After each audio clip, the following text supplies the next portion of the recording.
Hi everyone, and welcome back to another episode of biology. In this episode, I'm going to show you how to conduct your assessment practical.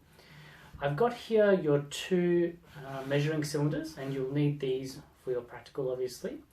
I've gone ahead and filled them both to 100 mils. Okay, so you can do the same as well. The next step, once you've got a measuring cylinder of water, is to head outside and cut a couple of small branches of any tree. However, it does need to be a woody plant. Okay, so not the green softish stems that you get from some plants. It's got to be a brownish woody stem for this particular investigation. Now for my one, I've got from the same tree one with 2 leaves and one with 4 leaves. So I'll show you how to set up this variation of the investigation, and then I'll go through a couple of other options that you could do depending on what you feel like. So the first step is to grab your 2 measuring cylinders there, and then you'll need a tub of water. Okay, and then put your branches in the water, like so. And you want to cut it underwater to expose fresh stem. And this also helps ensure that you don't get an air bubble going into your stem. Okay, so the transfer needs to be fairly quick. I'll bring my measuring cylinder here. So underwater, I want to do a quick little snip. Okay, and it's good to use sharp ones if you've got sharp ones, so that you don't crush the stem. You want to preserve the stem as best you can. Mine are a bit dull, which is not ideal. If you've got sharper ones, that would be better. Just leave that there for a moment. Okay, and then very quickly transfer it over into your measuring cylinder. So it should look something like this. I'll do the other one as well.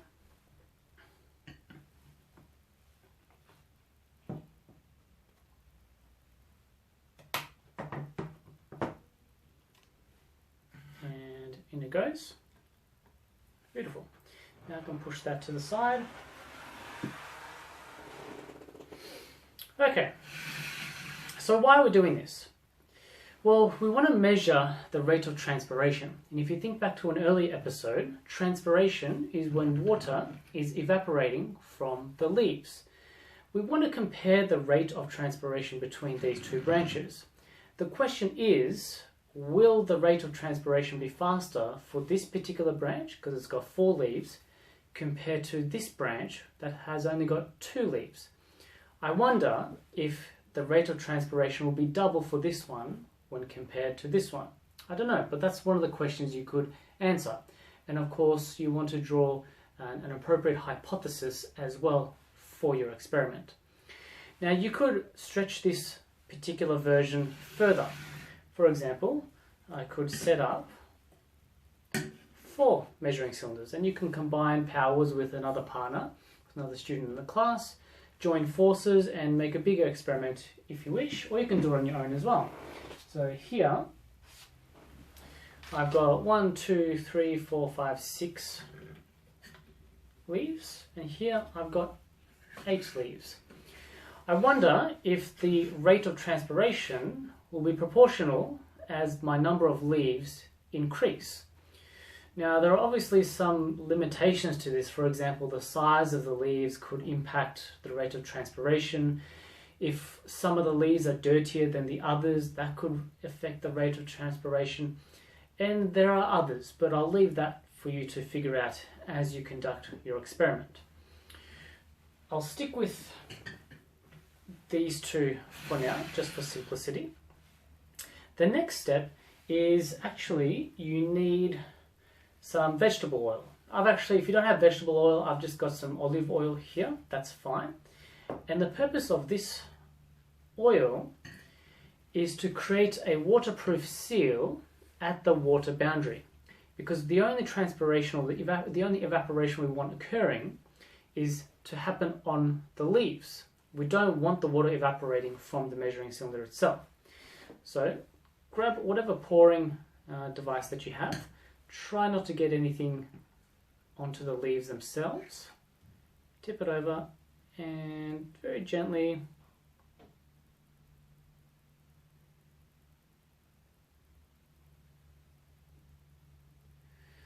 and there we have it. I've got a layer of oil sitting on top of my water, and that creates a waterproof boundary. So now the only evaporation that's going to occur is at the leaves. So the next question is, well, how do we measure the two rates of transpirations? And you obviously want to put oil in this one as well. And the way that you measure it is with the kitchen scale. You simply turn it on and you weigh each of the measuring cylinders at the beginning of your experiment, and you record your starting weights, your starting mass, I should say. And say every 15 minutes, 30 minutes, every 1 hour, every day, the time periods in which you measure is up to you, but you're recording the mass over a period of time. The question is, will the mass of this measuring cylinder decrease faster than the mass of this measuring cylinder? Because, for example, a hypothesis could be that the rate of transpiration for this 4-leafed branch could be twice as fast as the 2-leafed branch. So I wonder if this one will lose twice as much water when compared to this one. That's an interesting question to ask. So in this particular example, I'm using a different number of leaves, right? So my independent variable is number of leaves. We will all have the same dependent variable, which is the loss of mass through transpiration. So we all have the same dependent variable, but we can have different independent variables. One example of an independent variable is number of leaves, but there's a couple of others that you could try. So let me take this one out, and this time I'm grabbing a leaf or a branch, sorry, with the same number of leaves. Okay, so I want to keep the two measuring cylinders constant now. The next question is, well, what other independent variables can I do? Well, what if I put this one in a cupboard, and what if I left this one out in the daytime? What if I put one of them in the fridge? What if I put one of them in the sun? I don't know. What if, for one of them, I coated the top of the leaves in nail varnish or Vaseline, and for the other one, I coated the underside in nail varnish or Vaseline? There's a few different independent variables that you could choose from, and I'll leave that part up to you in terms of how you want to run your experiment. But the dependent variable will remain the same. The dependent variable is measuring the mass loss difference through transpiration between the two measuring cylinders.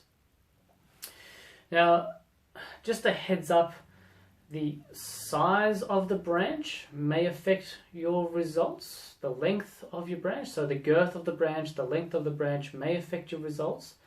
For your experiment, consider all the things that you have to keep as consistent as you possibly can, and try to control them as best as you can. But if you can't, write it into your discussion section, the kinds of limitations that you experienced. Now, how long does your experiment run for? It's up to you. It's up to you. You can run it for 1 day, you can run it for a number of days. That part is also up to you. What's another question you may have is, what if you don't have a kitchen scale? Well, the reason why we gave you measuring cylinders is if you don't have a kitchen scale to measure the mass loss, you can measure the water loss. It's a little bit trickier, especially if the difference isn't that much. It's easier to measure with mass loss, especially if you have a very sensitive kitchen scale. But just do the best that you can with what you have, and we'll try to make it work. If you've got any questions, then feel free to write me a message and ask me them, and I'll do the best that I can to help you from home. But yeah, I hope you enjoy the investigation. I believe it's an interesting one. I'll ask that you write up a full report, so from the very start to the very end of the report template, and I'll use the standard rubric to assess you. You can write one report between two if you need to, or you can write one report just on your own.